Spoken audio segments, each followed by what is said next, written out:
forma ng din sa taas kabitin ng atlet. Paano kami magkagawa guys? Ulan. So ito kaya nga muna guys. And guys, welcome to my YouTube channel pala guys. Kung hindi naka subscribe guys, subscribe naman ang channel ko guys para update kayo sa ibang video natin guys. Yan yung ulan guys, oh malakas, may kasama pang hangin.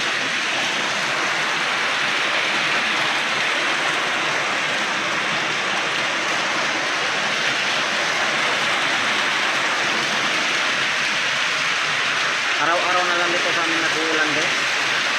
Diyan sa inyo ulan pa. Ito ulan talaga guys. Lakas pa, may kasama pang hangin. Pero okay lang, hindi naman delikado itong trabaho natin. Sagaan na natin guys. So ito ngayon, gumawa muna kami ng forma.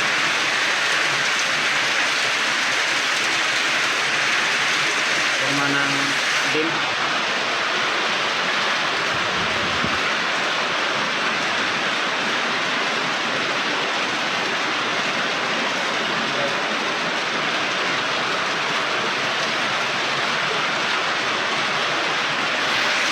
Yan ang ginagawa ko guys. Habang ulan, yan ang ginagawa ko. Hindi man ako makatrabaho doon sa trabaho ng kasi ulan. Wala pang atin. Hindi.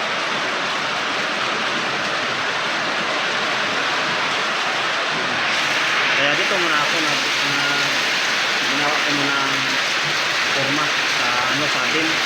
Kasi yung Islam.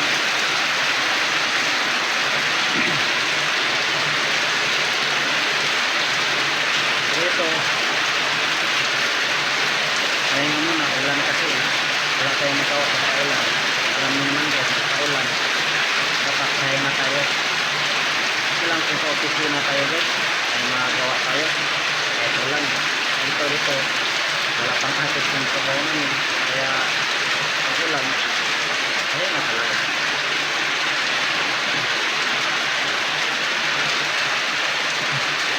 Kaya guys, paki-subscribe naman ang channel ko guys para update kayo sa mga video ko guys, sa susunod na video ko guys. Kasi abangan nyo ang video ko guys, may papakita ko din kung paano gagawin ng mga paano magawa ng mga materials, mga